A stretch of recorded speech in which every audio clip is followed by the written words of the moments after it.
Hey everyone, it's Matt, the White Belt Sensei here. And before we jump into today's podcast, I just kind of want to break it down so you know what to expect.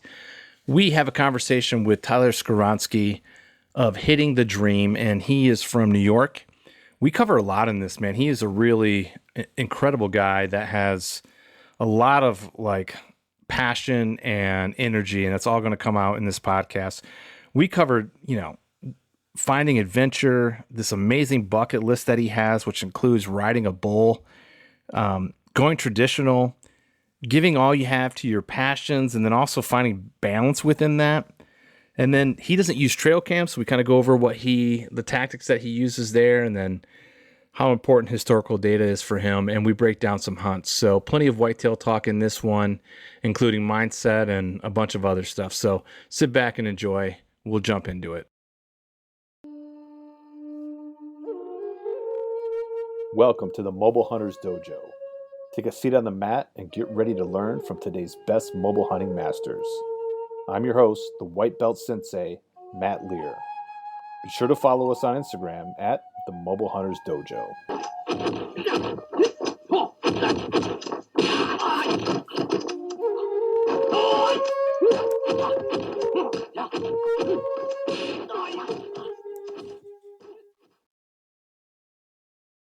And welcome back to the dojo, everybody. Come on in and take a seat on the mat. We are here with Tyler Skowronski. I found you a long time ago, actually, on YouTube, and I was watching some of your stuff. And that's is that Hitting the Dream? Yes. Yeah. So hitting is spelled a little different. Can you walk us through that a little bit? Yeah, it's an acronym. It's HIIT, and it stands for Honor, Integrity, Instinct, and Tradition. And I've been on one or two other podcasts, and sometimes I struggle to really describe exactly why I use those words. And I was thinking about it today, and one reason I can say that is because it's kind of like when you get to a good deer spot and you don't really know why it's a good deer spot, but you just know it is. And that's kind of like what those words mean to me. Like I can't really fully grasp exactly why those mean so much to me, but it's just my kind of my morality coming into my outdoor lifestyle and trying to express that those are really important things to me when I take the field, whether it's for deer hunting, which is my primary passion, or any of the other stuff. Because I like to think myself as like an outdoor generalist that has a primary passion for bow hunting, big game. Well, that's what I love about you, actually. When I watch your videos, I can see that come through. Like I totally get why it's hard to explain why you put those in there, because they're just part of who you are. Right. Yeah. And that comes out in your videos, dude. And that's what I like that's what I like about you, is that you can really see your character. Yeah, I really appreciate that. I mean, I was writing down some notes earlier, and I was trying to think of what are the best compliments I've ever gotten, and it's stuff like that. It's like I've shot some nice deer, and maybe better than some of my buddies, and some of my other buddies have shot bigger ones than me, and a lot of guys have seen bigger deer but stuff like that. And I remember one time when I was in Nebraska, my cousin had texted me. I was having a really rough hunt. It was the third year in a row we went there, still hadn't punched a tag on a mule deer, and I was just kind of down in the dumps. And he had said that his son, he comes up and goes to bow shoots with us and stuff all the time. He's like, dude, Benny can't get enough of your videos. You're just doing such an amazing thing for the next generation. And I could care less if I shoot a spike every year, but if guys are saying that they can see that passion in my videos, and I'm helping, put a good light on the outdoors for younger kids, then that's all I really care. As much as we all love running one through a big deer, that's really what it's all about. Man, that's awesome. Yeah, it definitely comes through. And I just want everybody to go to YouTube and look up your YouTube channel, because there's some great videos on there, great stories. And you just let it all hang out. You show different emotions, and it just looks really authentic. And so why don't you tell everybody a little bit of your background, where you're at, what you're hunting. I mean, and I go into that generalist background too, because it's pretty amazing. Okay, cool. Yeah. The funny thing is, the other one, my favorite thing, if you want to call it a flex, is when people ask me what I do for work, because it's just an older gentleman that I have permission to hunt up in the Adirondacks of New York. I just talked to him on the phone the other day, and he goes, "What do you do for work? All you ever do, you're outside doing everything." And to me, that's the biggest compliment, because that means that I'm living the life that I've chose, the one that I love the most. And I do have a full-time job. Like I said, my name's Tyler Skowronski. I'm 29. I live in Western New York, so we're away from the hustle and bustle of what everyone thinks New York is. I'm a local municipal worker here, and I do a lot of side work as an arborist with my friend and some landscaping. So I'm a pretty busy guy when it comes to work, but the reason I have that career as of right now is it gives me a lot of time away from work as well, being it's a union position, so I get a lot of vacation time, personal time, all that kind of stuff. So it gives me the ability to deer hunt as much as I want.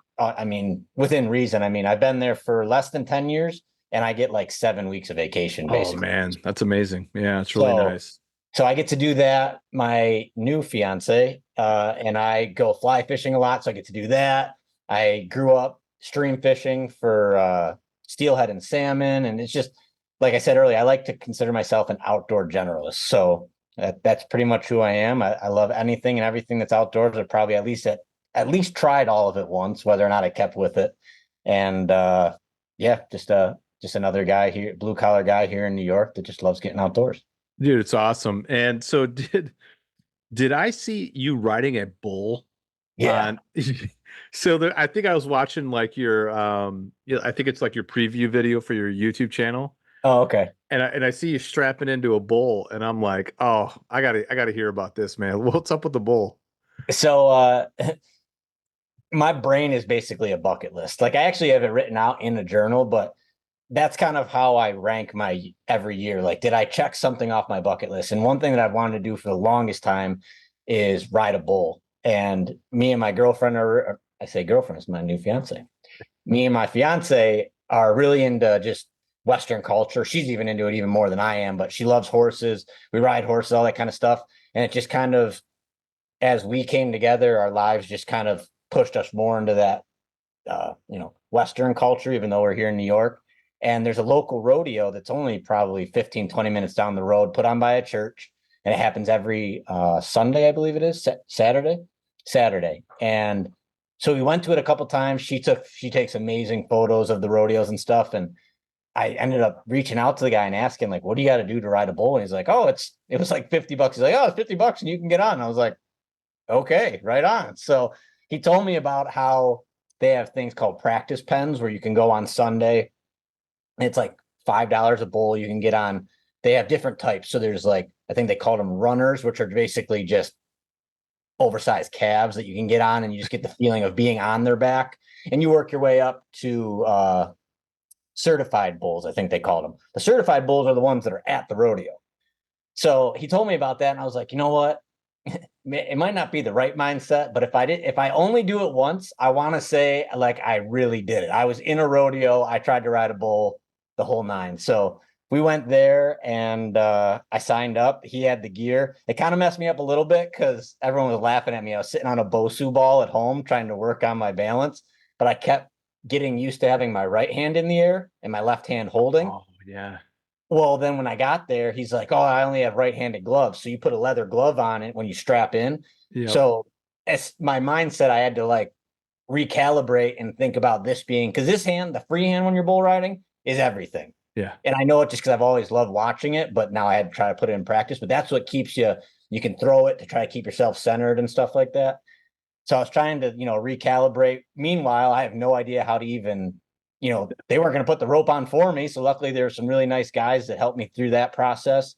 And I drew a bull 418 coal, like coal in your stocking. Oh, And yeah. when they showed it to me, I'm hoping like, oh, hopefully I get that one. I got the biggest bull that could have been in that pen. Now, mind you, this isn't the PBR or anything like that. So they're not totally ranked like that. But I mean, for someone that's never done it, and it's crazy. My fiance even said when I got onto the bull, it was like that odd moment of clarity, like when you draw the bow back and like you got the adrenaline rush before it happens, and then you draw the bow back and you just have that moment of clarity, like where you can almost just watch the arrow fly all the way down range. That's how I felt when I got on the bull. It was like I went from my heart was pounding when I went over the top of the chute. It was just like game, like I was so ready. It didn't last very long because I didn't know what I was getting myself into. And it was like strapping your hand to a diesel truck and saying, hold on. And I wasn't really ready for that. So it only probably lasted like a second, maybe two, but Yeah.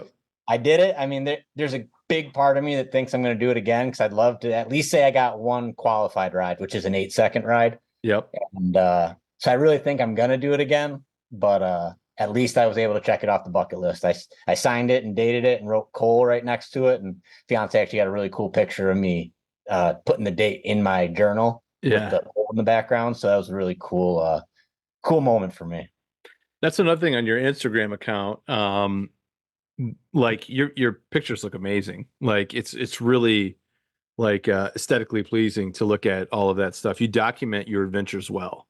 Yeah, I got to a point where, and I appreciate that. Thank you. I got to a point where I actually had a lot more followers at one point, and I was young when I started. I was in college, and like that's really all it meant to me for a little while. Mhm. And I got to a point where I realized I wasn't having like a lot of meaningful connections with like actually talking to people, and I wasn't really making the impact that I was hoping the concept was going to. And I actually ended up getting hacked, lost Oh, everything. And when I restarted, it was actually probably the biggest blessing because then I just said, like, no more. I mean, every once in a while I take a cell phone picture that comes out good, but I have a nice camera that I videotape with. My fiance has a really nice Canon that she also takes photos with. And I just tried to tell myself, you love photography, you love videography for the emotions it can bring out in people. Just post the good stuff.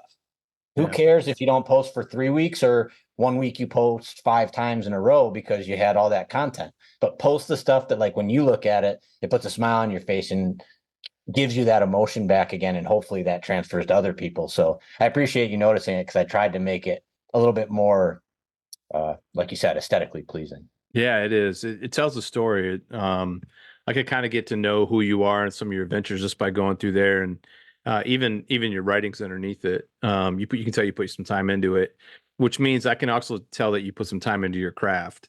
Oh, Um, yeah, I try. yeah, yeah. And so, I mean, a little bit back on the background part of it. So you're hunting. So New York. Yep.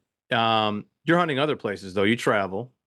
Actually, last year was the first time I ever traveled for whitetail. Okay.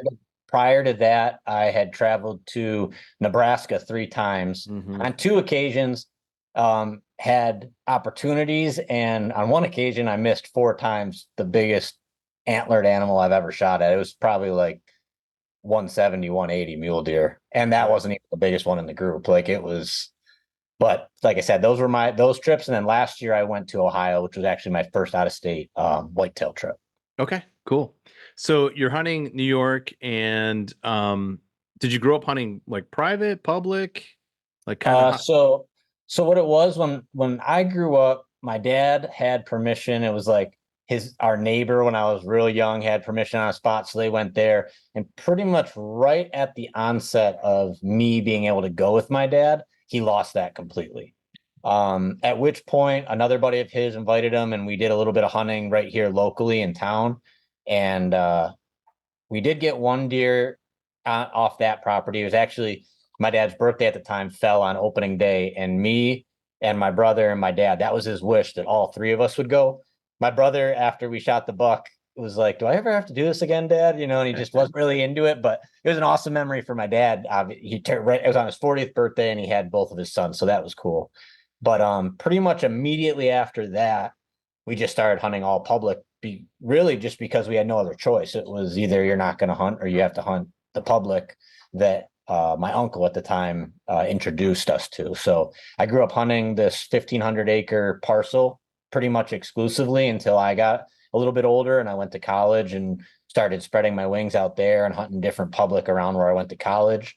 And then when I came back home, I just was like, well, I got to look at everything. So I just started looking at all the public, still kind of stayed with what I was comfortable with on that 1,500, but would every once in a while, one hunt or two hunts a year, try out some other stuff.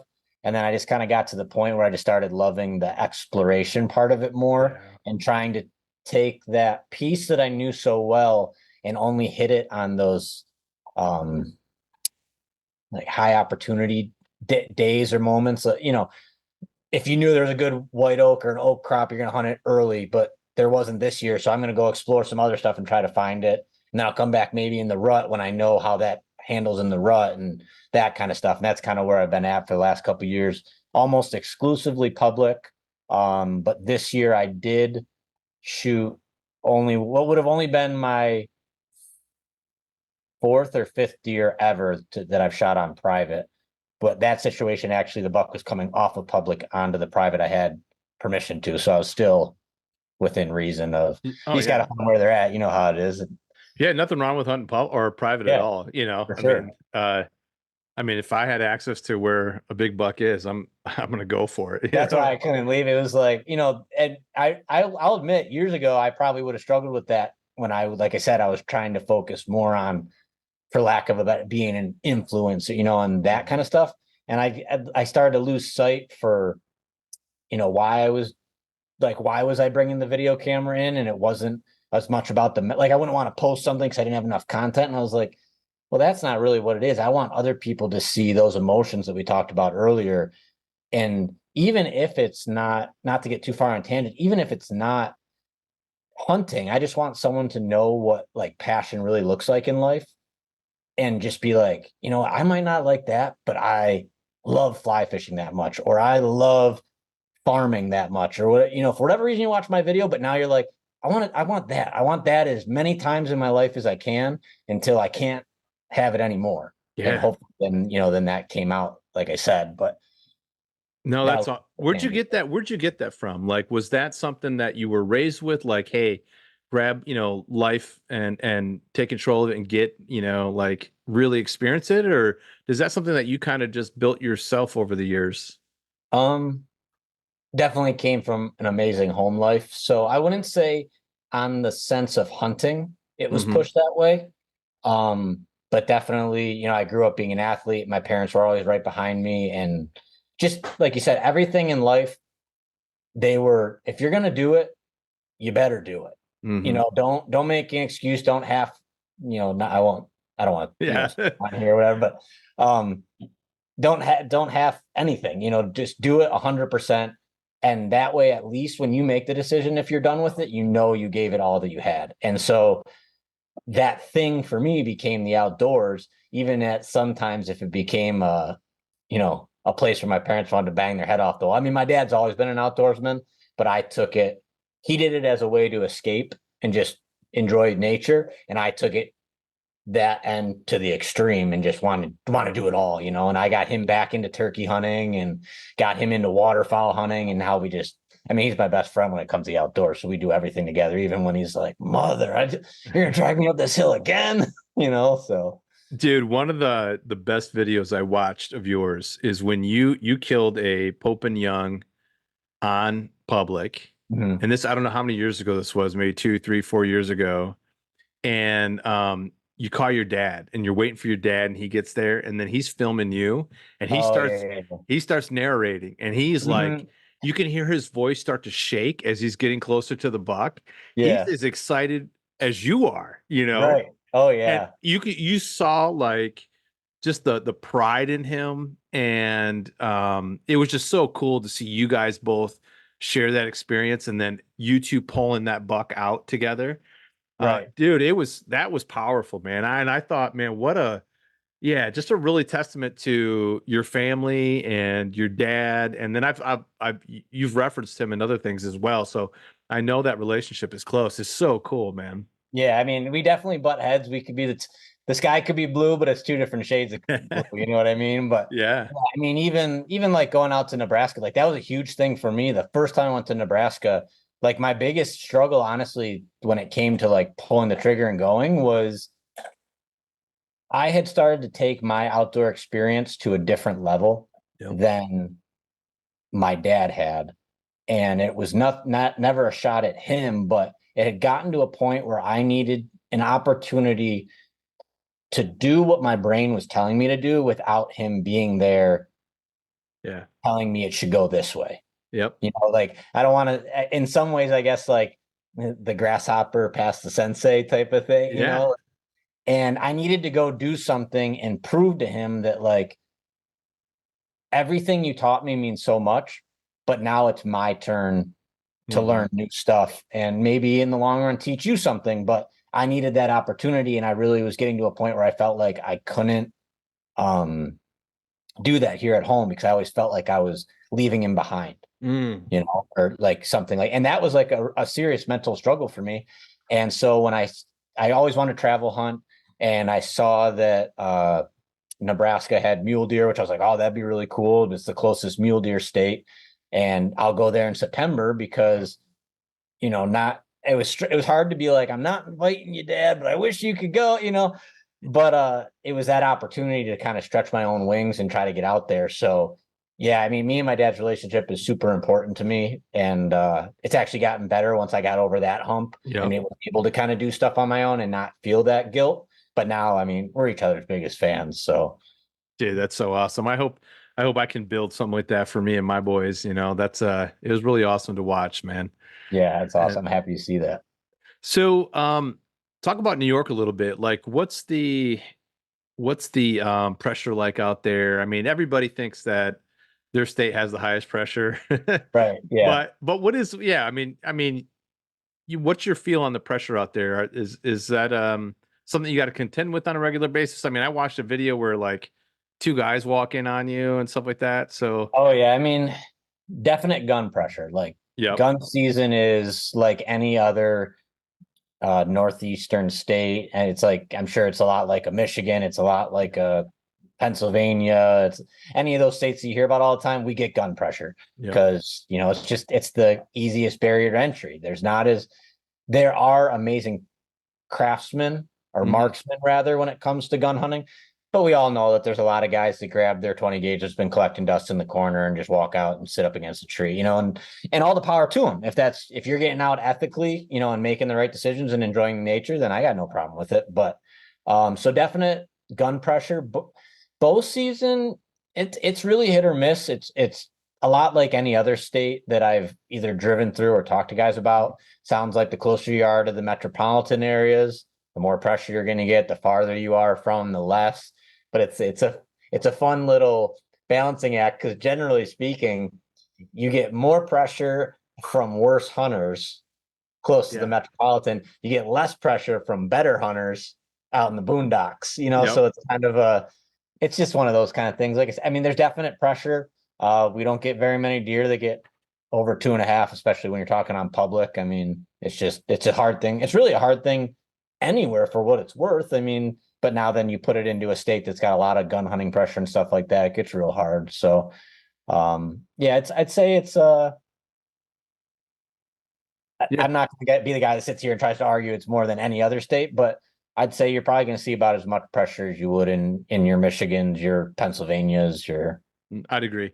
yeah, Yeah, I mean, especially when you're talking about, a 2.5-year-old buck being a mature buck in the area. Like that's right, what we experience. I think Wisconsin's starting to in certain areas they experience that. In Pennsylvania for sure. Pennsylvania's starting to get it under control a little bit yeah, and get some bigger, older bucks there, especially up in the mountains. But so in New York, so I also saw you, so you have that challenge, and you're like, hey, why not like make it harder? Let's go traditional. Like I yeah. saw you pick up a traditional bow, so Oh um, yeah, that's honestly been that's been like the most fun thing to do for me as of late. I don't know if you've ever seen it, but if you haven't, you should look it up. And I've always wanted to get a print of it to have in the house. But there's a picture of Fred Bear. He's got his hands behind his back with the recurve between, like, it's like a basket rack 8 point, but he's got the rack between it and he's pulling the deer out behind him by the oh rack yeah, yeah, and yeah, and the bow itself. And I've just, ever since I saw that picture as a kid, I was like, that is the coolest thing I've ever seen. But then I grew up compound hunting, always wanting to try to pick up a stick bow and say that, like, I'm going to try to get a deer with it at some point. Then COVID happened. So I was on Marketplace or whatever looking, yeah. found a cheap one, picked it up for like 50, $75, whatever it was, shot that for a while, and then decided, I was on a couple different traditional archery forums on Facebook, decided I wanted to get something a little bit nicer. So I got a takedown that an older gentleman, actually, he buys old bows, finds them at, garage sales or whatever, cleans them up, makes his own Flemish twist strings, which is just a style of string for traditional archery, and then resells them. So I picked that one up for like $1.50, I think. And that's when I really started practicing a lot, started shooting that a lot. And then about, I'd say maybe 3 years ago, excuse me. I live in Western New York, like I said.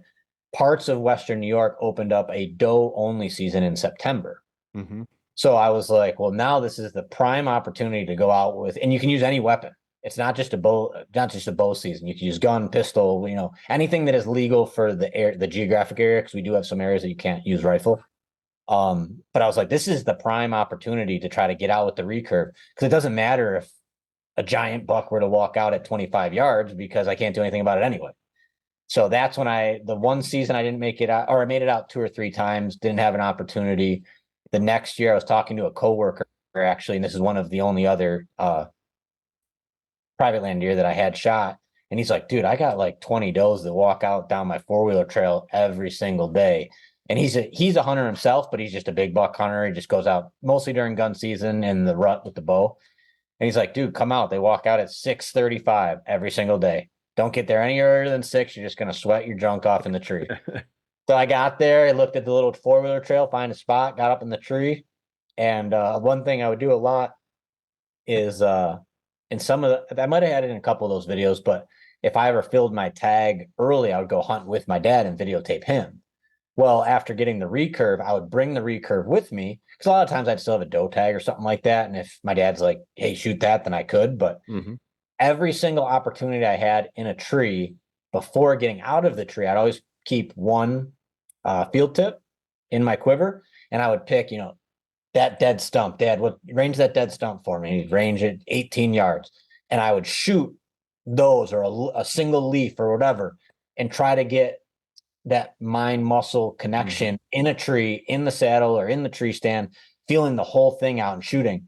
So my confidence level when I went into this hunt was like sky high, because I already shot out of a tree a bunch. I'd been shooting all summer. It's in September, so I don't have a lot of gear on or anything. I got there, I ranged the trail, and it was like 12 yards. And I picked like one dollop of grass. And it was kind of just to the, if I'm looking down on the ground at it, I'm a right-handed shooter. It's just to the left of my shooting window. And I remember an old guy that I met on some public years and years ago used to always have an apple with him. And I thought it was the weirdest thing. And finally, I asked him one time, I was like, you're always eating an apple, aren't you? And he goes, oh, yeah. I walk up there, I eat my apple on the way up, and I drop it right where I want to shoot them. I go up the tree, and when the deer come by, they smell the apple, and whap, that he never has to stop them because they're snipping the apple. So I was like, you know what? I'm going to shoot on the left side of the window of my shooting lane. That's what I'm going to shoot at. I let it back, boom, hit it, like right in the money. I'm like, okay, so now my confidence is even higher. I'm in the exact tree that I'm trying to hunt out of.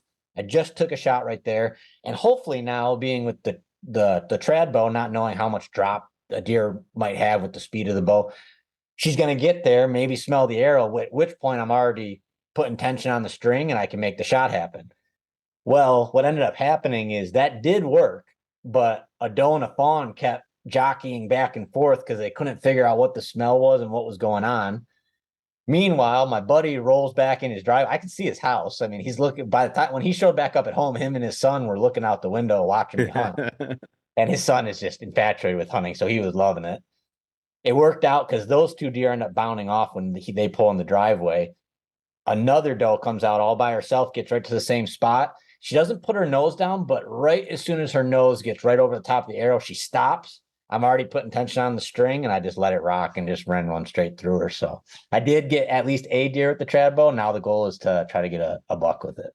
How does it feel? Because when I've talked to a couple guys who went from compound to trad, and then they go shoot a doe, and they're like, it's almost like they shot a huge buck. Like they're just pumped up. Like, did you have the same experience? Oh yeah, it's like you've never shot a deer before. It's That's like crazy. And the best way I describe it, I don't know how much, if you do any like long range archery just for like target practice and fun, but I like to, especially with my buddies. And if you've ever shot your bow at like 80 plus yards, and the amount of focus that takes, and you let it fly and it gets past like that 30-yard mark, and you're really just watching it just sink right into the spot. That's how traditional archery feels at 15 yards. Okay. Yeah. So it's a weird thing. Like practice sometimes almost feels like practice with the compound, just muscle Yep. memory, muscle memory, muscle practice with the trad bow became fun again. Oh, that's And in a awesome. lot of ways, it actually made me a better compound shooter. And this is a big part of going back to kind of that generalist idea that I'll try to punch home through this podcast. But it's another thing that made me better at deer hunting. And I Mm, say that because the amount of you don't have as much room for error with a trad bow.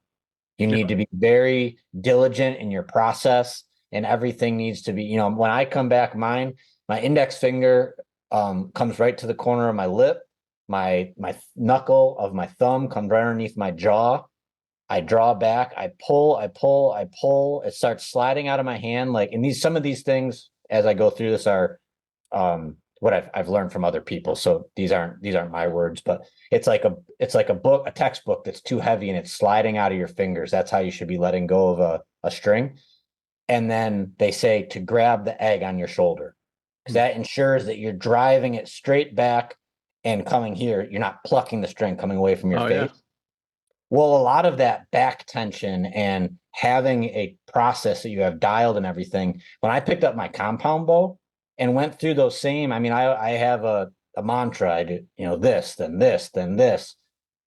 That all came into play, and I shot my compound so much better because I had regained that like mind muscle connection that I think I had lost from so many arrows going through my compound. It almost came monotonous at Hmm. times. Yep. And I regained that like respect for the process and making sure you do everything right to make sure that one instant is perfect, because you have to be with the cut. There's way less leeway with the traditional archery, and then the compound that's already trying to help you, because there is more forgiveness in a compound bow and stuff. I started shooting lights out after that. So it's something that really interests me about you, and it goes to that journalist, conversation. So I hear you talk about that, and that's that's a real focus on perfecting a craft, and I mean that takes a lot of energy and time. I heard you talk in an in session podcast with Jake Bush, Yeah, and you were talking about moving into a spot off of a field and not wanting to get into the shade too much because that shade was going to pull those thermals into the woods. And these are all things that you have to take a lot of time to think through. You have to know the area well. And I know how difficult that is for me. And all I do is whitetail hunt. That's all I do. I don't focus on anything else. And you are like one of the busiest guys that I think I've seen. Like, so you got your job, you're kind of doing this other thing with your buddy on with the trees. Sounds like you have a pretty full life with your yeah, fiance. yeah. And you fish, serious fish. I mean, it's like there's a lot of photos there. I think, are you goose or duck hunting? Oh yeah, I goose and duck hunt. I actually just got my first pup this year. I trained him to.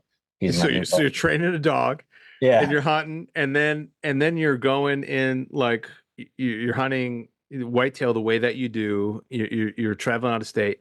How the hell do you do all this stuff, man? Like, and so you say you're generalist, but I don't see you generally just kind of doing things. Like you seem to really pour yourself into those. So I mean, how are you able to like spread yourself all over those areas and still do them well?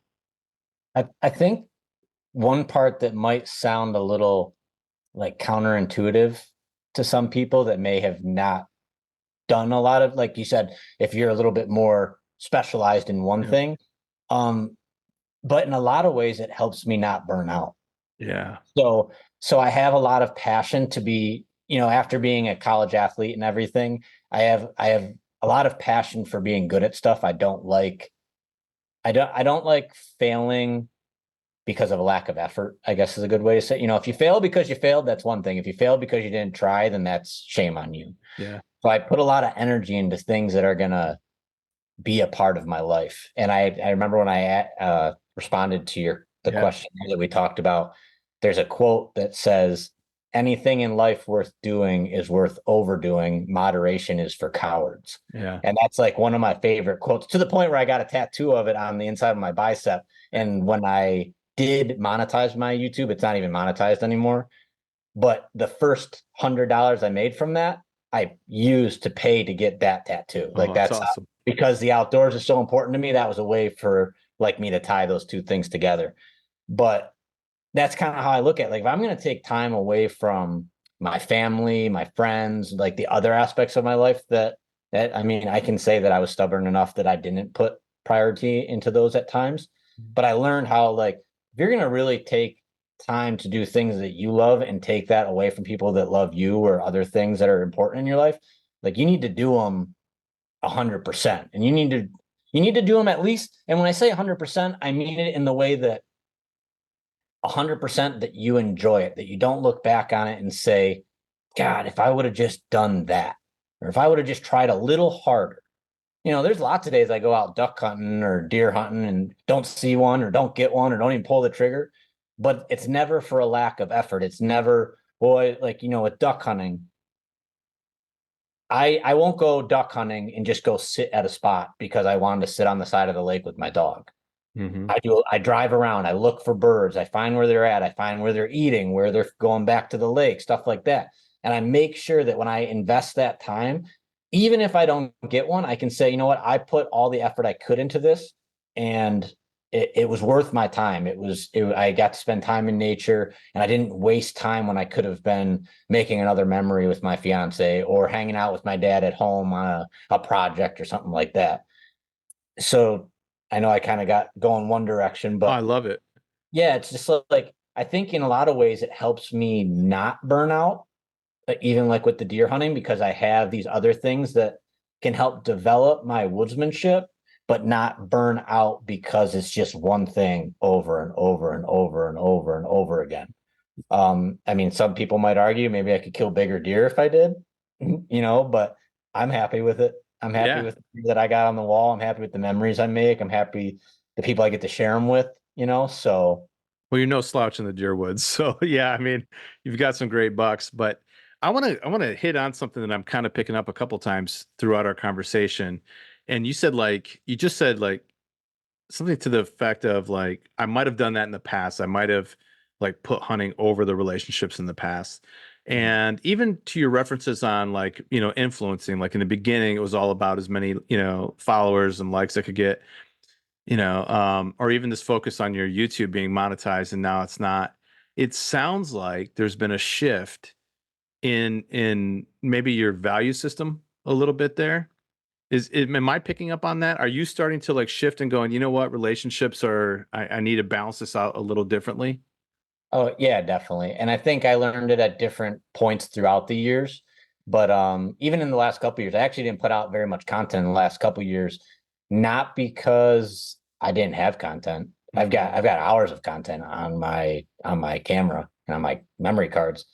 But I just got to a point where I realized, not to get soapboxy, but like if I looked forward to the future and there was an obituary, like I didn't want to like saying the guy that shot 25 Pope and Youngs, or do you want the guy that said you were a good father, a good husband, a good, whatever.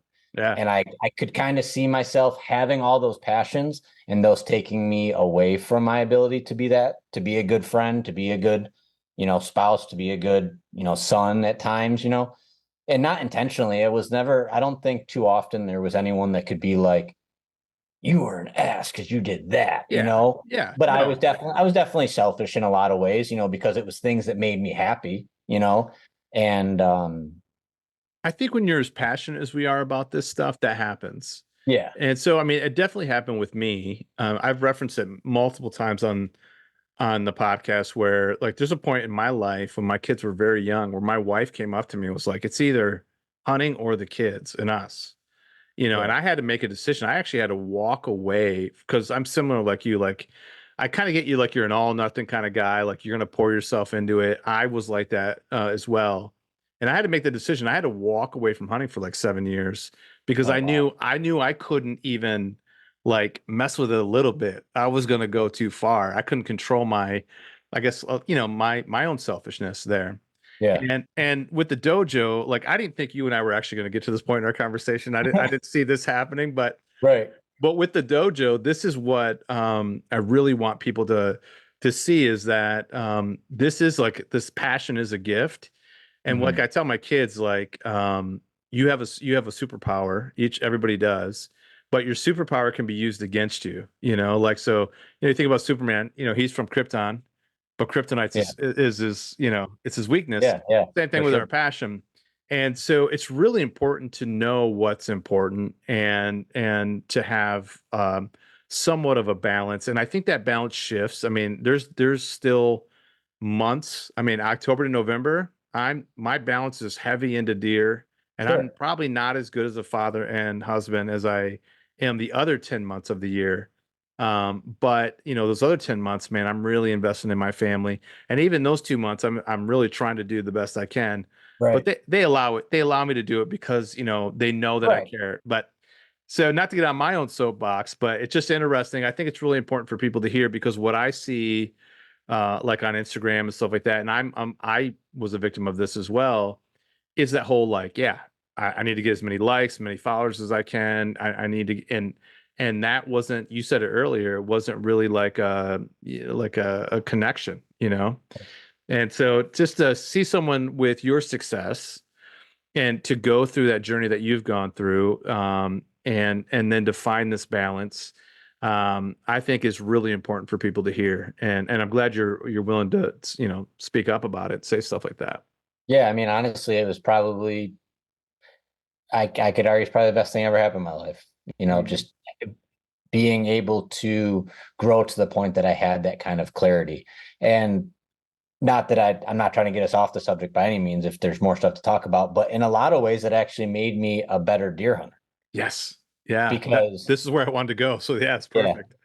like, so last year, for example, and like I said, I have nothing to hide because I came out of it on the better side and I'm man enough to admit all that. So it really affected my relationship.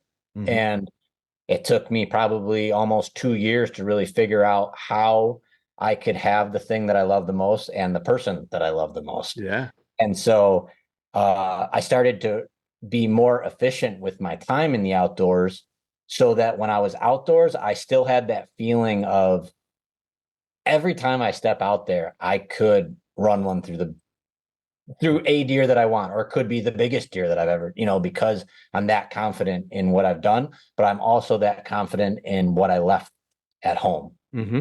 And so, like, even last year, I shot a buck here in New York on the third day of season. I had 18 sits on that buck before season opened, Okay. but it was because my fiance is an overnight nurse and she left at 6 o'clock every day, or every day that she worked, to go to work, and she worked 7 at night to 7 in the morning. So I would hang out with her. I would get out of work where other years I might have said, hey, I got to go do all this scouting. I'm going to go right for my 3:30 so I can scout the whole evening.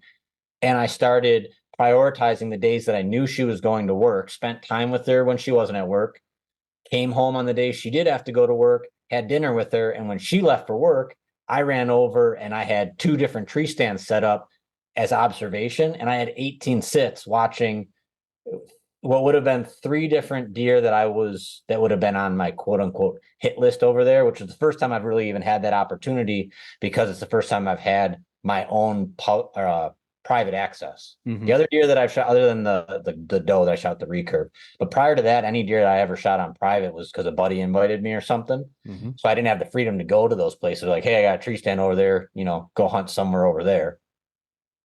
So I had this ability because my cousin's in-laws bought the property, and it butts up to a large section of public land. Hmm. And so we waterfowl hunt it and all this kind of stuff. And so I set up a couple tree stands around the ag fields where it was tighter to, it's ag ground, but it's kind of suburbia ag ground type of Hmm. mix. And so I set up these two tree stands, and I would go every time I could, I would go out there and observe. And especially if there was something different than what I had already observed. So like if I had always observed northwest and southwest winds, which are our our prevailing winds. Mm-hmm. But then I got an east wind. I made sure that I went out there for 2 or 3 east winds when she went to work to make sure I could throw down in the logbook like big buck came out of the back corner on the east wind. The 9-pointer came out of the left side of the field on an east wind. Okay, now we're to a straight north wind. They both came out at the same spot. Maybe they're using the same bedding area on a north wind. And then they shed velvet, and okay, now they're not anywhere near each other on a north, south, east, or west wind. It didn't matter, excuse me. And I used those opportunities where I had the flexibility to get it done. And that made me more efficient while still, I filled this cup and I filled that cup instead of just filling my cup. I found better balance that way. And that was even a big moment of clarity once it all came together day 3, which was my first time I've ever directly targeted a deer, or at least a couple of really good deer. Cause I'm normally kind of a opportunist. Opportunist. I go into an area where I think there should be good deer, maybe observe them over the summer and then kind of push up into the hills behind them and stuff. Yep. And so this is the first time I really knew specific deer and was like, I'm going to go kill that deer or one of those 2 deer, whichever one steps out first. And like I said, it was a big moment of clarity when I realized like, wow, when I put the time in at the appropriate times, it can still happen, so I just need to grasp that and keep that into perspective. Yeah, I love that. And you said that earlier too, even with like you're hunting on the appropriate times. You mentioned that. Yeah. Can you go into that a little bit? Like what makes an appropriate time and not an appropriate time to go in? So, and this might be a little bit different for everybody. Yep. I don't run trail cameras. Yeah. So I have put them out, but I always say they're like National Geographic cameras. I just do it for pictures, like they don't really teach me anything. Like I have a trail camera picture of that buck I shot this year, but I already knew he existed and I put it on the trail that he was coming out just because I wanted to have a cool picture in case I got him, Yep. like it didn't teach me anything. So this might differ for someone that has trail cameras. Like I said, I don't, but mine is more historical knowledge of areas from when I've hunted them.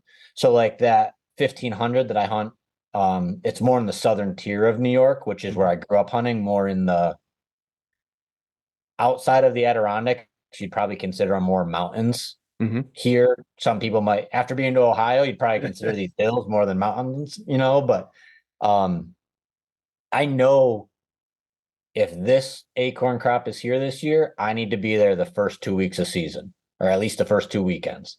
If it's not there, I could go there and maybe have some opportunities. But once again, I could go to some other property that maybe has that mast or has an apple tree and, take advantage of those high likelihood opportunities. I've learned over the last couple of years, I'm a horrible rut hunter. All my biggest bucks, all the ones that are mounted, I've killed all in October. That's actually a really good skill. I mean, like I've only shot at 2 bucks, and I'm not a score guy. Like I don't have the exact scores on them, but if we're just saying for relative, I've only shot at 2 bucks ever that were like Pope and Young or bigger in the rut. Mm-hmm. Every other buck I've ever killed or had an opportunity at, was in October. So I've recently learned though, that specific property, one of my favorite spots. I used to sit it when I was younger. I'd sit it every single weekend, every single day, no matter the wind. And I learned a lot. I messed up a lot, but I learned a lot from doing that. And over the years, I actually learned that prime time, I guess it kind of varies for everybody based on your hunting style, but that like first week of November is pointless. But the last weekend before gun opens every year, certain places on that property, I will see the biggest deer on the property. I'm seeing that more and more. Yeah. It's like I learned that, and like to your point, I've heard it from some other people. So maybe that is similar in other spots if I can find good rut spots, which I am notoriously not good at doing. But I know it's not even worth, I don't want to say wasting my time, but that's an hour and 45-minute drive for me. And that going back to our other piece, I used to leave every Friday night and not come home until Sunday night, every single week. And those were great moments, great memories for my dad and I, but they weren't good moments for the rest of my life, so I had to find balance there. And so now it has become more of unless the opportunity arises where it works out that way, I generally drive there and back every day if I'm going down there. So I started to find more opportunities close to home and strike at those opportunities back on those properties when, the conditions are right to do so, to make it worth hunting is always worth my time, but make it worth my time for Yeah. that additional investment. Yeah, you want to make sure you're going in with the chance to actually do what you went there to do, you Right. know. And I think that's a shift for a lot of guys. Like I would say the dojo kind of caters to I mean, I've got so if you think about a dojo, right, training area, Yeah. martial arts, you have white belt all the way to black belt. We Uh-huh. definitely have, black and purple belt guys and all that. But I think we have a large chunk of guys who would put themselves in the white, yellow, green belt type of Yeah. category. And I think when I was, in some instances I'm still there. I call myself the white belt sensei, but Yeah. like when I was a white belt, like I really felt like, yeah, I had to be out there all the time and I was blowing all these spots. And what it was really hard for me to make that switch to say, no, I'm only going to go during, prime times, like a cold front, um, you know, um, depending on opening day, sometimes you have a bunch of people running in the morning in that spot and it blows the spot out. It's not worth going to. But Right. opening, especially if it opens in September. I go to Nebraska in September for Oh, there you whitetail. go. Like that's a prime time. Those are times that I'll invest into. And so getting guys to start thinking like that is really important. So hearing it from you is going to resonate with them to be like, yeah, I got to start kind of, playing my time right. So I'm going in with a real chance to kill. I when I used to do it, I used to mess it up. I'd go all the time. Right. It was blowing up my spot. Um, so I'm really curious about this observation sit stuff. Like, so you're out there in September in a tree stand watching them, and what like I know you kind of alluded to learning like the different winds that they're coming off out into that field. What else are you learning when you're watching the bucks like from afar like that? Um, the ones that you would assume, right? Like what when they like certain things, certain tendencies. Um, Personality of deer was a really big thing. Having that many uh, encounters with the same deer really taught me how many different personalities types Mhm. there can be within deer. Like the buck that I ended up harvesting this year, more often than not, he'd be the first deer in the field. But as soon as other deer came into the field, he would vacate Okay. and he'd go back into the woods. He'd move, if he came out 100 yards down the field edge, he'd go, but he'd literally, I said it in another pocket. It was like changing of the guards. He would walk right past the other deer, just like with blinders on, never turned his head, never tilted his rack towards him, never sniffed him, just walked right past him. The other deer would look at him like, where are you going, dude? It's dinner time. They'd go out in the field, do their thing. He'd walk back in the woods and pop out 50 to 100 yards farther away from them and then do his own thing. And Yeah. it was an odd personality trait that really I only noticed in that buck. He only allowed himself to deal with one other deer, and it was a double throat patch 8-pointer. It was just like your stereotypical, like 16, 17-inch wide 8-pointer with spindly tines, or a Yeah. couple years younger than he was. But it was the only deer that he personally would allow himself to be within, you know, uh transactional distance of. Yeah.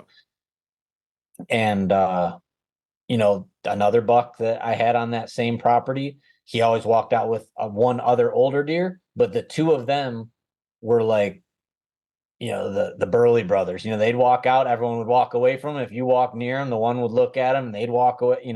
But you start to learn their tendencies and stuff.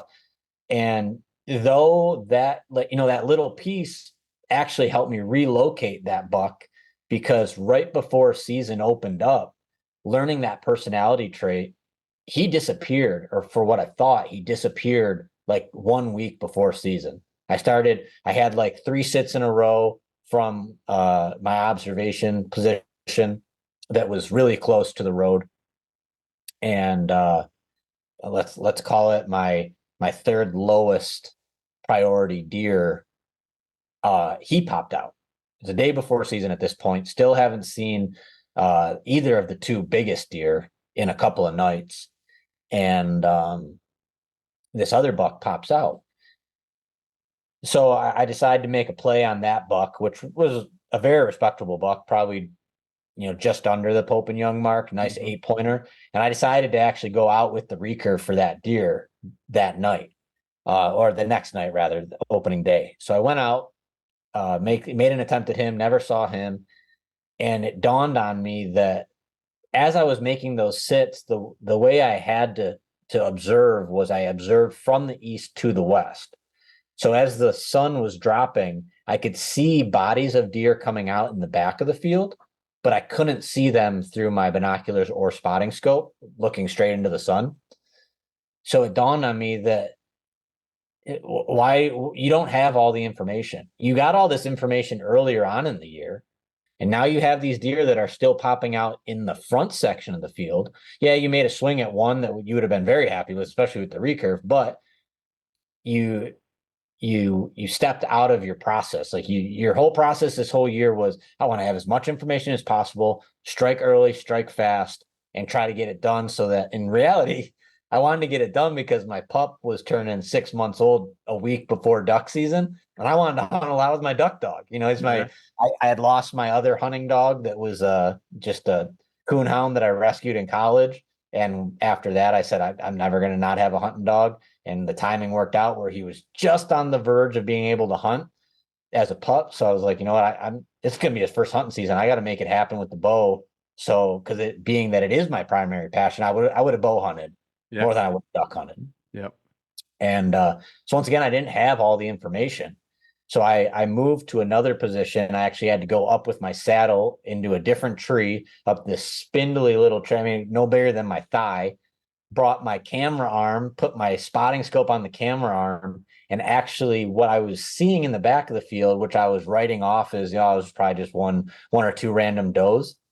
It was the double throat patch 8-pointer and the buck that I ended up harvesting. So this is in season. You went in and set up like this with your Didn't even have a weapon with me. Yep.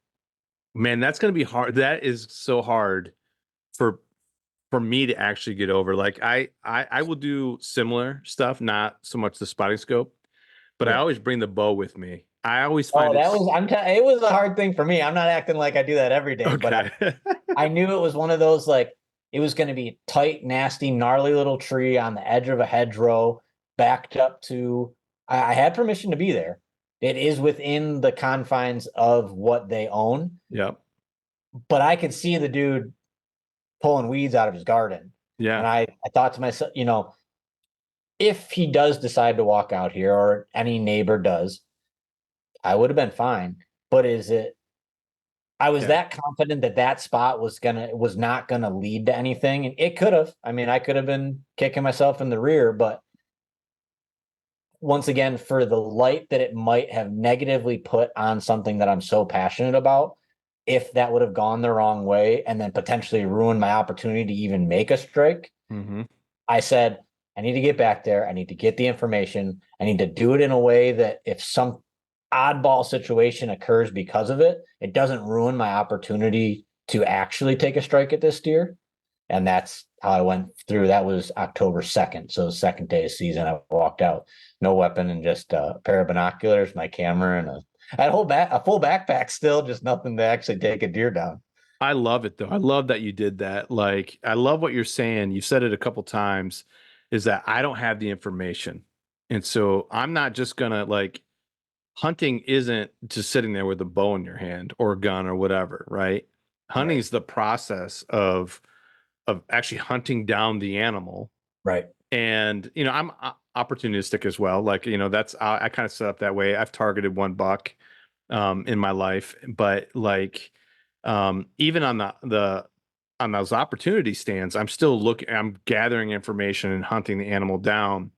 It's really important for, like, some of the newer hunters or hunters who have struggled to find consistency, to really, like, grasp that, to say, look, man, I'm going to leave the bow at home today, and I'm getting the information that I need. And to me, that's like it's also like you're taking action. You're not just sitting back and hoping and waiting and saying, well, the information I had from a couple weeks ago is good enough. Right. Like And this is a serious move to get the information you need. So right. that's And awesome, man. I think a really big part to try to continue to bring this all together, that generalist mindset. I think one thing, if there's any young listeners that listen to this podcast, and hopefully there is, or even just later onset hunters, really, Mm-hmm. one great way to help you grasp that concept is to do other stuff. Mm. And I say that because if you're listening to this podcast and any other podcast in this light, you probably really love whitetail deer hunting, or want to get good at, or want to get better at it. That's how I am. And honestly, the one thing that made me a better deer hunter that I know for sure was getting better at turkey hunting. And I say that because turkey hunting, I sucked at, like royally sucked at. Me and my dad just went years and never killed anything. And at one point I said, why do I keep just going and leaning up against this tree? I hear turkey gobble. They never come in. Nothing ever comes of it. And I remember looking at my dad. I said, this season, Dad, I'm going to run at every single gobble that I hear until I either run the turkey over or I kill him. Yeah. And it got me into that mindset of like, you need to push through. And Yes. in a way that is information, but turkey hunting to me did not hold the pressure and the anxiety of perfection that deer hunting did. So I just ran with it. I Mm-hmm. just slammed through the woods, and before you know it, there my dad is, because they love camping too. So he wasn't even hunting the last weekend of turkey season, and there I am just bombarding through the woods. And before I knew it, bam, there's 5 jakes in front of me. I rolled one at like 7 yards, and it was my first turkey with the gun. And I was just losing my mind. I was like, oh my God, I finally did it. And that was all just because I let my hair down and I was like, let's just go after it. Let's just go figure stuff out. Let's figure out what works, what doesn't work. And if it doesn't work, I've still never killed one anyway. So, I mean, if I mess it up, at least maybe I'll mess it up and feel like I'm in the game. And being able to get that mindset came to my deer hunting of a big piece that was hard for me is growing up in a hunting family, always being told, like, go to that spot. And if you sit there long enough, it's going to come by.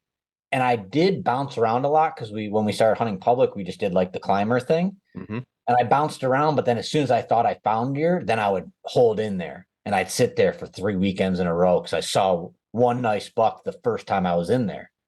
And then I started realizing, well, that's obviously not working. The first sit, best sit thing. And I took that mindset from turkey hunting of, if you're in it, stay in it. But if you're not in it, you got to go get yourself in it.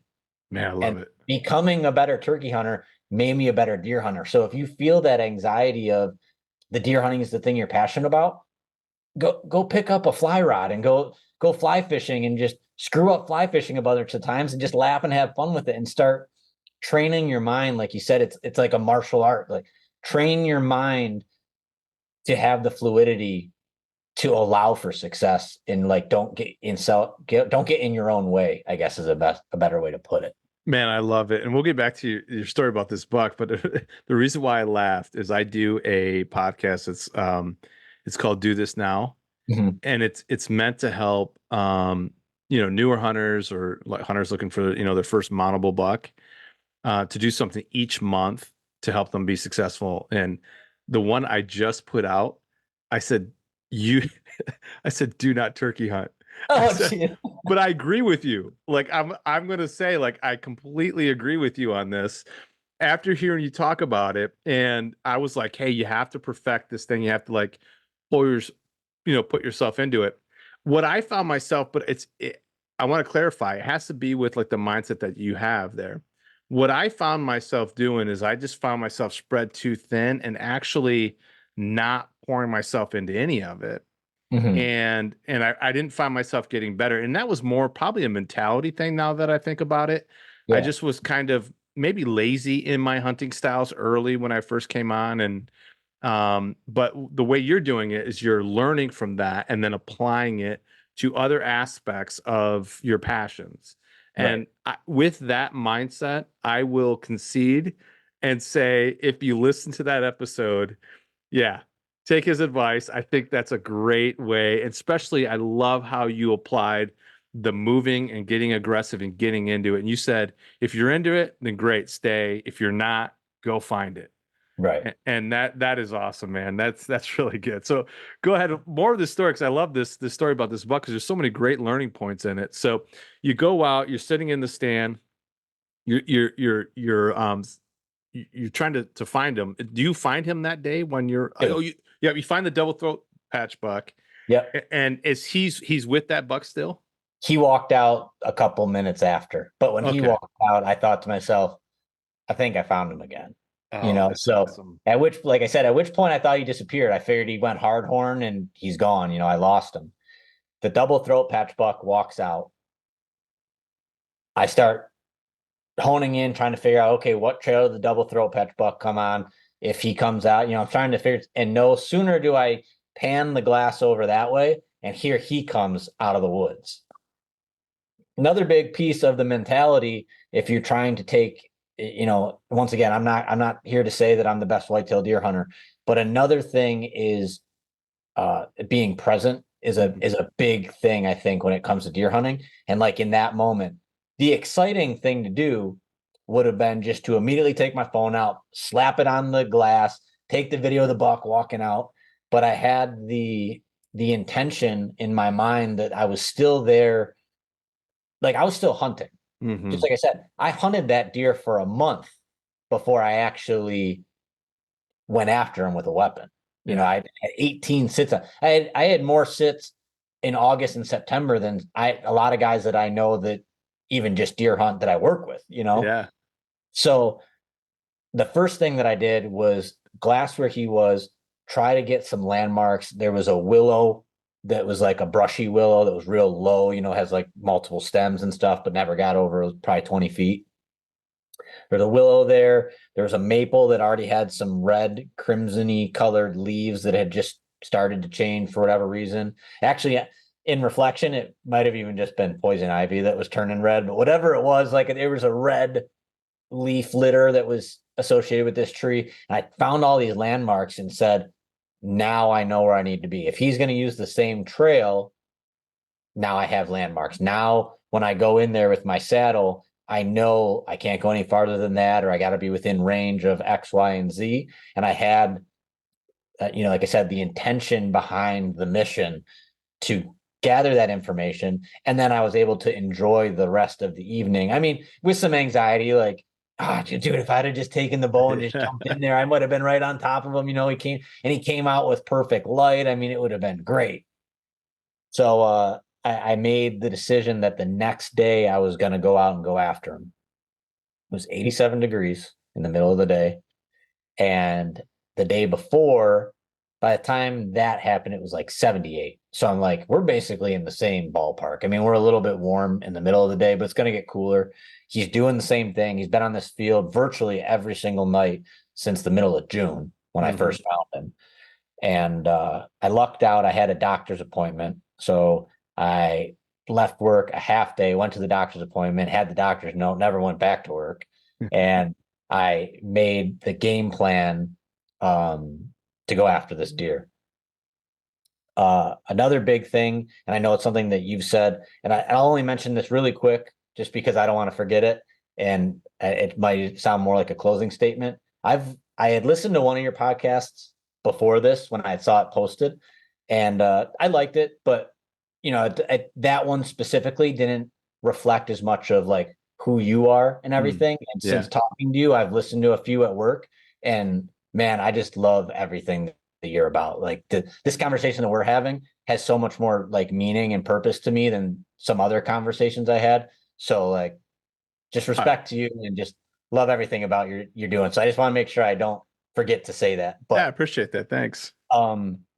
A big thing that in like a couple of the podcasts I had listened to as of late, you talk about like mindset and how powerful mindset is. And I'm 100% in with that. And it was I had so much conviction going into this hunt that I texted two of my buddies that we talk about deer hunting. One is my buddy that got me into waterfowl hunting. I got him back into deer hunting. And another one is a kid that was on my lacrosse team.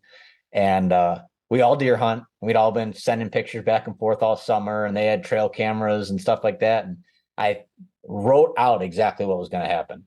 I said, Yes. boys, I'm going to get there at 2:00. I'm going to pull the block out of the back of my truck. I'm going to shoot it 20, 30, and 40 yards. I'm going to walk down the north side of this field edge, down the hedgerow. As soon as I get to that point, there's a doe group that kind of kept coming out of this one section of woods that was only like 2 acres, maybe. My hope was honestly that I would just they'd smell me or see me, or they just kind of blow out and go running across the road or whatever and get them completely out of the picture. Yep. My plan was then to move down the back hedgerow. This is a part that you said that you had heard me talk about in another podcast, but I knew that there was going to be an amount of shade cast by those trees at that time of day that was going to cause or I had assumed was going to cause some amount of thermal dynamic thing going on right there with how hot the field was from the sun being out, on a bare, it was a kind of like a fallowy, poorly maintained soybean field / CRP-ish stuff. And I knew with the sun blasting down on that and those shadows being cast by the trees that there's going to be something I was going to have to deal with there. When I got back there, I didn't realize how much it was going to be until I got back there. But to tie that piece up, I wrote this whole thing. This is what's going to happen. I'm going to go up this tree about this high to cast my window. Deer's going to walk out. I'm going to shoot him at 25 yards. Talk to you boys tonight. And they were like, "Oh, dude, let's go." Like they're all at work. They're like, "Dude, I can't wait for the picture." So I get in and I do exactly that. Shoot my bow. Confidence is super high. I like to try to do that if I have the opportunity. Sometimes morning hunts don't offer that, but going into an afternoon hunt, if you can just take 1 or 2 arrows just for your own self-confidence, that's a huge thing. I walk down the one hedgerow, never hear any of the does. Like, I thought they still might have been in there, but at which point I come down the second hedgerow. It's just a 90-degree turn on a field. And I'm now actually walking past where I truly believed at the time where the buck was probably bedded, within 100, 150 yards. Well, I start walking down this hedgerow, and even the small amount of shade, I'm not even to the main wood block yet. The small amount of shade from those trees alone, mixed with the sun blasting these 2 fields on either side of it, started immediately. So I was dropping milkweed, and it was immediately sucking all of my scent back to the woods. So now it's 87 degrees, like I said. I'm in a cutoff t-shirt, and I was bumping out with, and I mean legitimately every tree that was hanging over. I mean, no tree is the same height. I never once stepped across the shadow. So I just kept bumping farther and farther and farther out into the field with the intention of not getting into those shadows and hindering, my game plan. I got to the point where I could see all of my landmarks that I talked about the night before. And I stood right there. I found one tall patch of grass and just stood there and just stared at the woodlot for, all of 15, 20 minutes, trying to find the right tree so that I could make one precise move right to it. Don't get in there and jog around and try to look and try to figure out what I want to do. I stood there, made all those decisions from out in the field where I had the thermals working in my favor. There wasn't a lot of wind that day. So I was dropping milkweed when I was standing in the sun, and it was going sky high. It would have, planes were taking it away with them by the time I lost it. So I made that decision. I get to the woodlot, and like any thick field edge, you never really have any idea how thick it is till you get there. Well, of course, the one tree that I picked, I either would have had to gone completely around that willow that I had talked about earlier and go into the woods on his trail that he came out on the night before, or I had to crawl underneath the willow from one side and rose bushes coming in from the opposite side. Well, I chose that route because I didn't want to walk where he did. So I kept walking, and it was just, like I said, no wind. I mean, you could hear a mouse fart. I mean, it was just, it was that quiet in the middle of the day. So I was waiting for everything, every airplane, any crotch rocket ripping down the road. And finally I got to that point, and naturally my backpack, as I'm going, it's kind of like through a ditch, thick stuff on both sides, and my backpack gets caught up on the branches and everything. So I'm laying there flat on my belly down in this ditch, and I'm just waiting and I'm waiting and I'm waiting. And I just got to that point of, and a note that I wrote here, it's not worth skipping the little things if what you're doing is worth taking away time from, once again, the other parts of your life. Mm-hmm. I was so close to what I wanted to accomplish that I laid there for like 25 minutes, just waiting and waiting, telling myself, reassuring myself, getting up the tree any faster right now is going to take away from what your initial goal was. Yeah. You're going to be sloppy, you're going to be lazy. Wait for it. So I waited and I waited. And finally, one more airplane came just where I live in New York. There's a major airport, probably 20 miles from there. So it's not uncommon to have, planes kind of coming over that relative area. Finally, a jet comes over the top. I wait for it to get almost right over the top of me, and as loud as it's going to be. And I roll myself right through all that stuff, crash. I mean, it's only done. Yep. And now I just put my back right against the tree. I mean, I can touch the tree I plan on going up. And I sat there for another 20 minutes, just waiting for everything to calm down. I had observed, I mean, these deer, where I thought he was bedding, I don't think he should have been able to see me. But throughout the summer, there was times I walked down the field edge with my dog, just letting my pup run around, and I could glass into the woods, and these deer were laying in wide open hardwoods with their back right against greenbrier. Yeah. I mean, 5 yards off of oak trees. So I knew, like, there's an opportunity that this deer is already laying somewhere that he could see me or hear me, or that could have put him on edge. And so I sat there again for probably another 20 minutes, got up the tree that I wanted to get up. Wasn't able to get as high as I wanted to, like my initial plan was. But I waited it out right there. Those does actually did come out, but luckily for me, if you want to call it luck, but they came out of where I thought he was going to be bedded. They blew out of there. There was probably an hour and a half of legal left. And I was like, well, I'm already in it. I'm committed, stick to the plan. Nothing worse is going to happen at this point. And about, I'd say probably 20 minutes before end of legal, I turn to the camera, say, hey, kind of running out of shooting light here, running out of camera light at a minimum. I'm probably going to cut it off. Hopefully I talk to you guys later. Turn my camera off. I hear some rustling. No crap. Does the double throat patch 8-pointer step out at 20 yards right on the other side of that willow. So I get all ready and everything. And I'm just like, hopefully he comes. Hopefully he comes. Well, I see him before the willow. He pops out. And I'm waiting for him to pop out at what probably would have ended up being like 35 yards at the closest. Like if I was ready right when he stepped, just the angle I thought he was going to take. And I look down and I'm like, where did that deer go? I look down, he's walking right along the edge of the field at 15 yards. So now I'm like, oh my gosh. So I'm trying not to move too much. He's right there. I never turn the camera back on. I hear another deer coming through, and I hear just the sound of, a rack when it's coming through, the stuff getting caught up. I see him pop out. He looks out into the field, takes his 2 more steps. I'm hoping once again that he's going to step out at the 35 yard, and I'm waiting. Of course, he comes right down the field edge, just farther out than that deer did. I'm trying to do the out of the corner of my eye, watch that deer. And I'm not worried about him seeing me, because there is that tree that I was sitting against earlier on, and then myself. But I'm worried about him catching my wind. Yeah.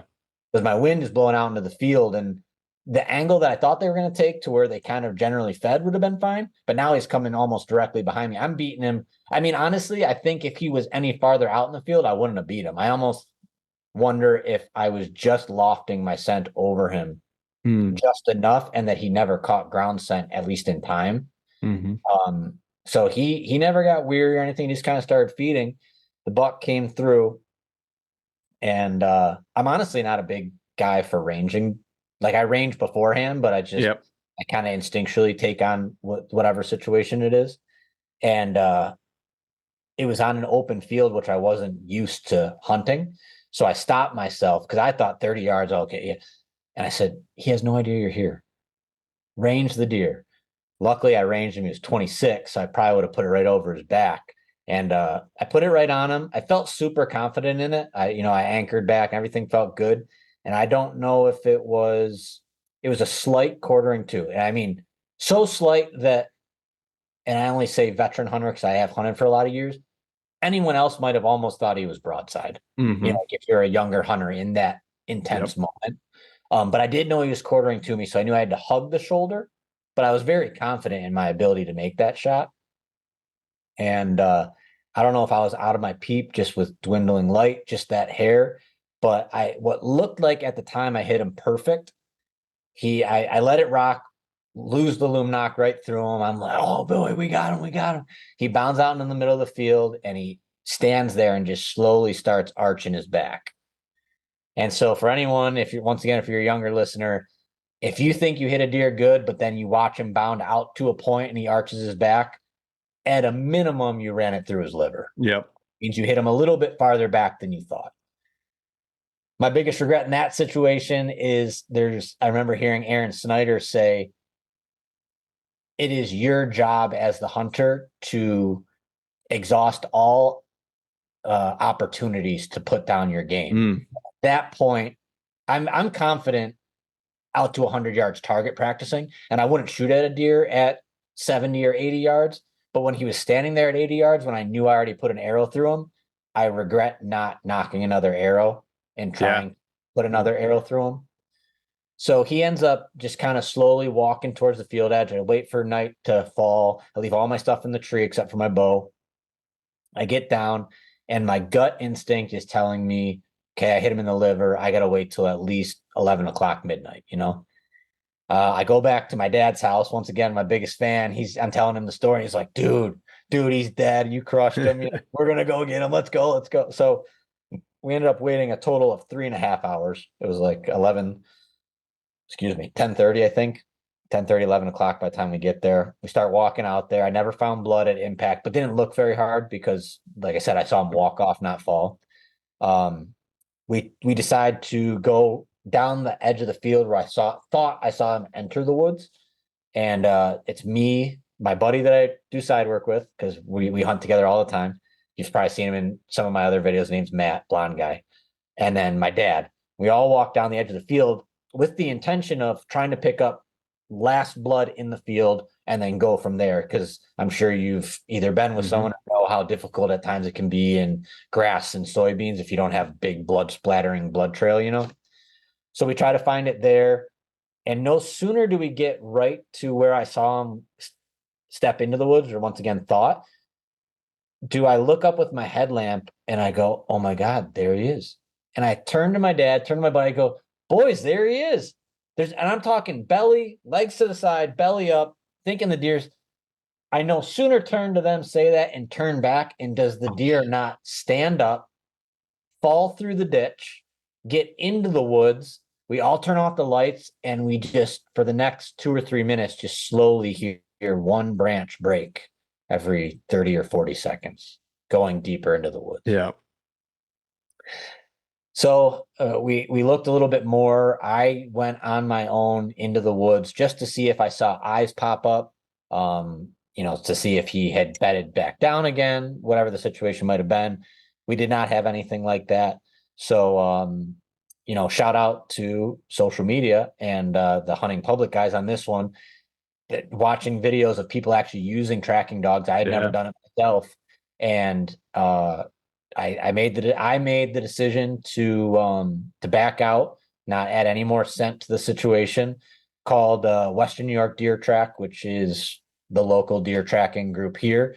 I actually got a hold of the guy who originally started it, and he came in the next day, and he had this little what they call it? It's like a mountain.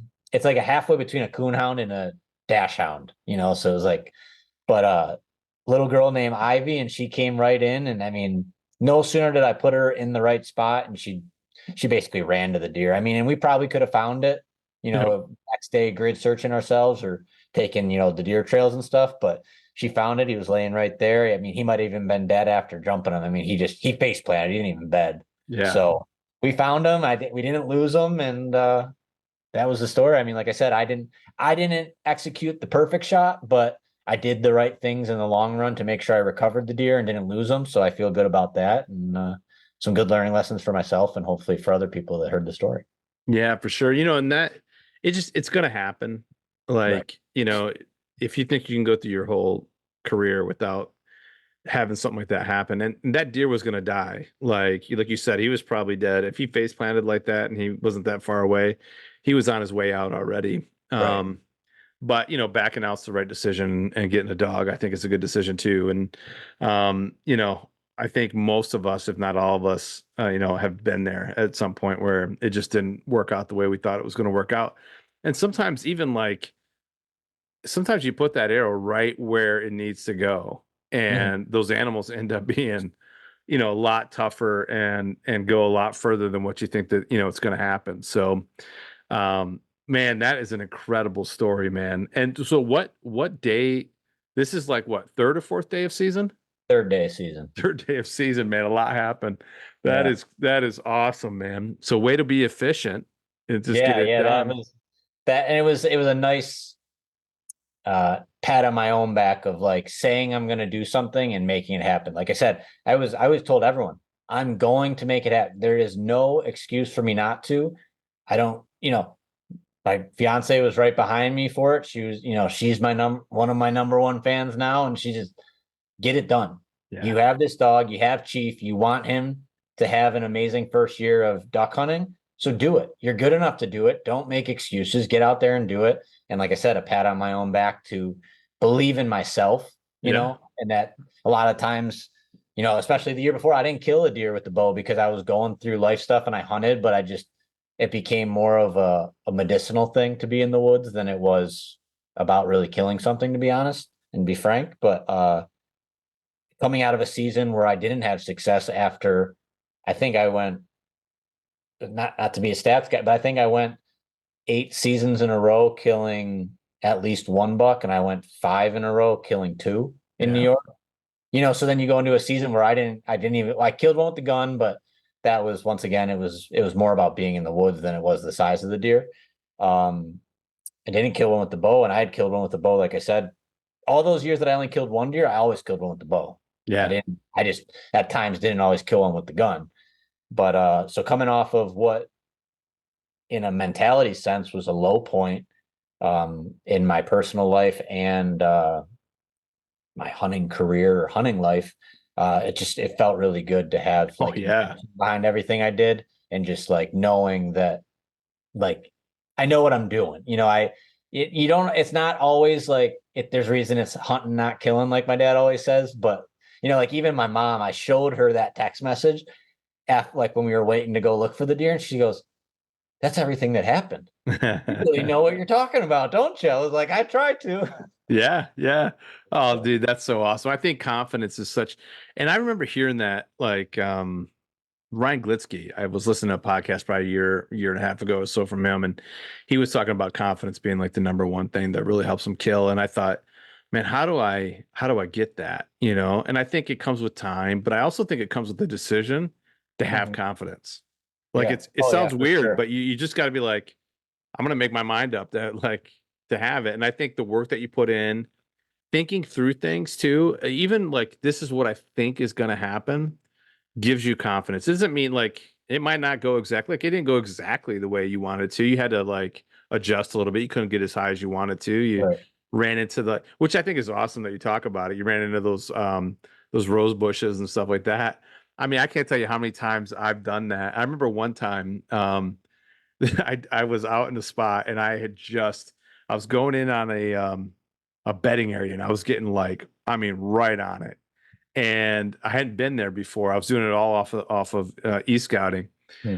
and I got caught up in some rose bushes. And I made so much noise. And I didn't do what you did. I didn't calm down and just like wait.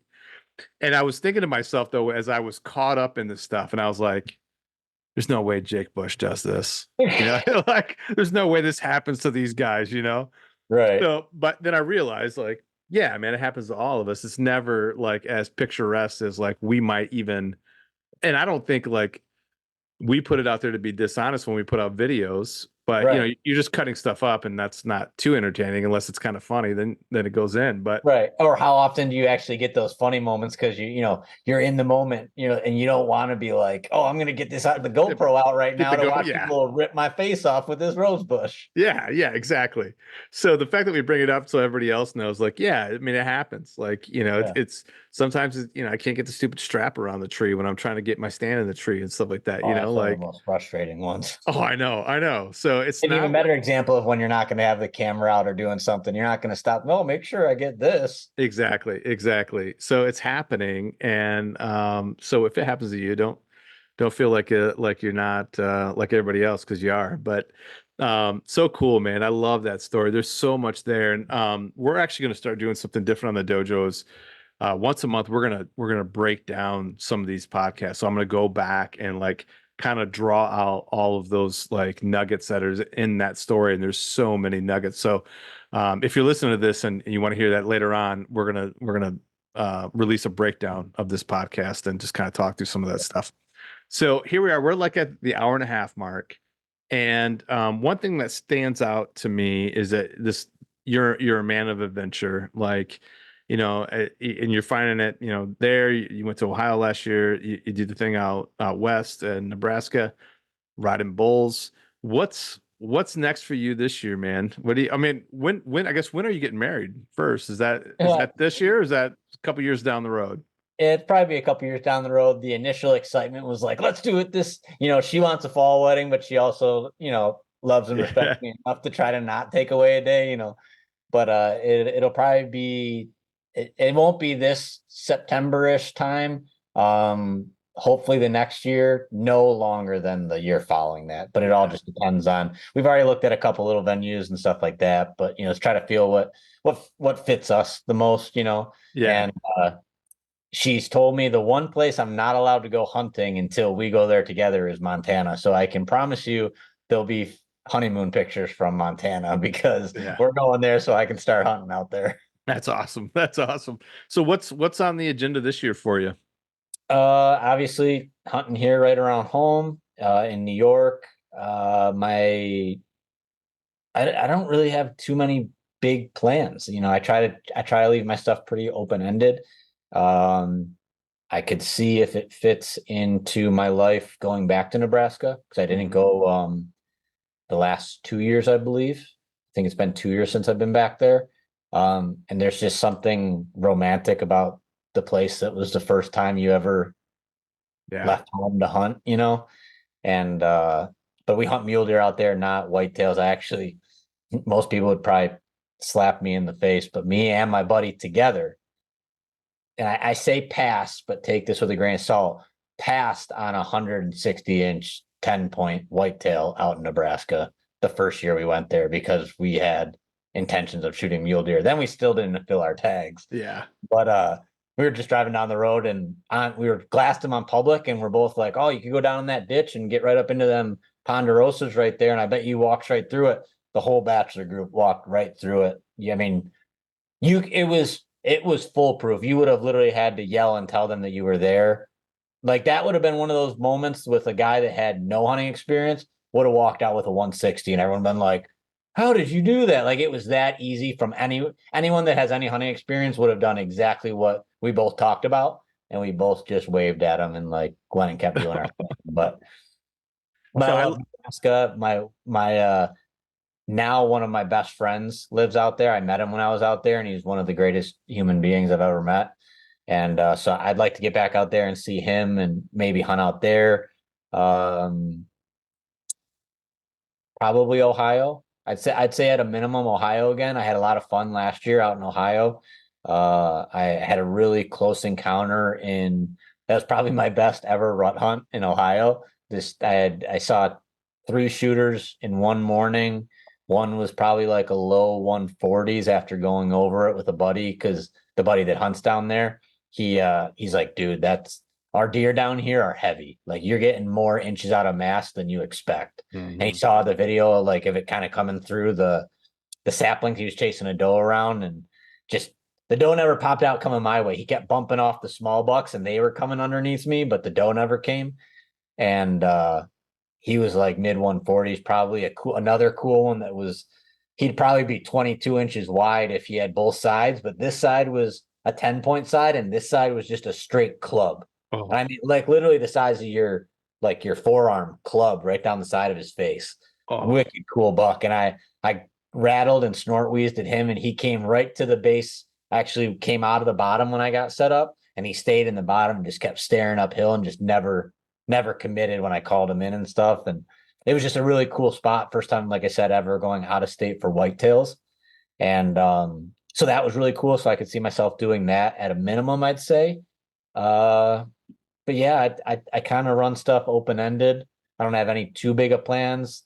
I don't think we're doing it this year, but one of these years I'm going to get my dad to go out west. So yeah, that might not be this year, but maybe the next year, I think, because we've been buying pronghorn points. yep, And I found out from some buddies that that's like can be a really laid back but fun hunt with the rifle, which I always said I will never travel out of state with a gun unless it's with my grandfather or my dad, which is yeah, my dad's dad. And I said, do you have any aspirations to go out west? And he's like, yeah, but I don't know about what you guys do crawling through the cactuses, or whatever. And I go, would you go on a rifle hunt? Yeah. Well, what do you think? So we started doing some research and we've been buying points for pronghorn in Wyoming.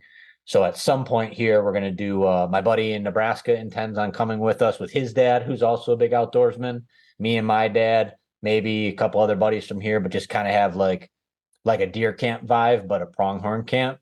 yep. So at some point down the pipeline, you'll see that coming around and I'm looking forward to that too. So in the 2-year scheme, that's probably about all I got going on, unless something else fun pops up. I mean, I'm Yeah, talking about maybe going turkey hunting in PA this year. So who knows? Maybe I'm always scouting for one while I'm doing the other. So maybe I'll buy a PA tag. I'm not too far from it. If I can run one through a deer here, maybe I'll go down there and try to. They call it the Triple Crown around here. If you can get a PA, a New York, and an Ohio deer in one season. oh, So nice, maybe nice. Maybe I'll try to run for the Triple Crown this year. Yeah, that'd be awesome, man. So, hey, I asked this of every guest who's on here. Is there anything that you wanted to cover, you wanted to talk about that we didn't get to today? No, I think I did a pretty good job. Like I said, if I could reiterate anything to young hunters or late onset adult hunters, let your mind run free. And if that takes you doing some other stuff to work out your brain and feel what it feels like to trust your mind and trust the ability to try new things, then do that. Like I said, maybe you love deer hunting, but you start you know you start duck hunting because you don't feel the same pressure that maybe is social pressure or whatever. Do something that allows you to really flex your brain muscle and become better at the stuff that you're passionate about and find passion in life, because that's all we got. It So is. Oh man, that's awesome. Where can people find you?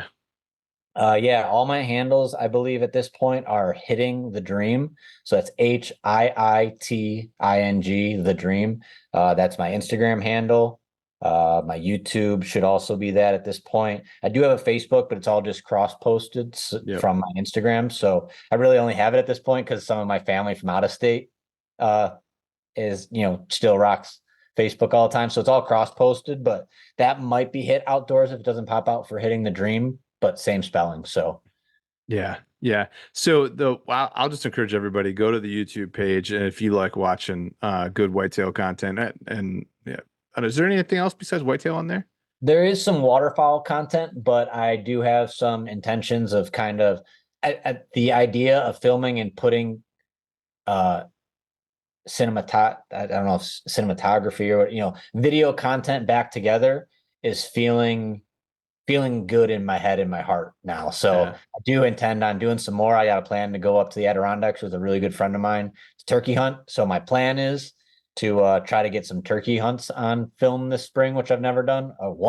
Well, I do have one on there. My first turkey ever, I shot the bow, so that's on there. But yeah, I'm gonna have should be some more content coming down the pipeline. Hopefully, it is pretty well versed.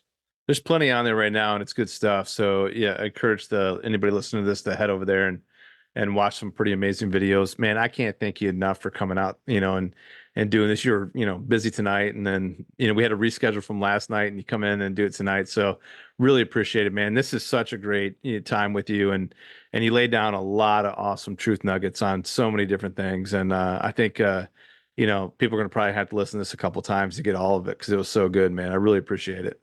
Yeah, man, I appreciate you having me on, and God bless. Thanks for having me. Yeah, and so thanks everybody else for coming out to the dojo tonight. We will be back next Thursday with another whitetail master, and until then, just embrace the journey. Well, that is a wrap here on the Mobile Hunters Dojo. We're going to drop a new podcast every Thursday at 5 a.m. Do us a favor, go give us a follow over at Instagram at the Mobile Hunters Dojo. Also, if you could leave us a 5-star review at Spotify or Apple Podcasts, it helps us out a lot. Thanks a lot. We look forward to seeing you again back here at the Mobile Hunters Dojo.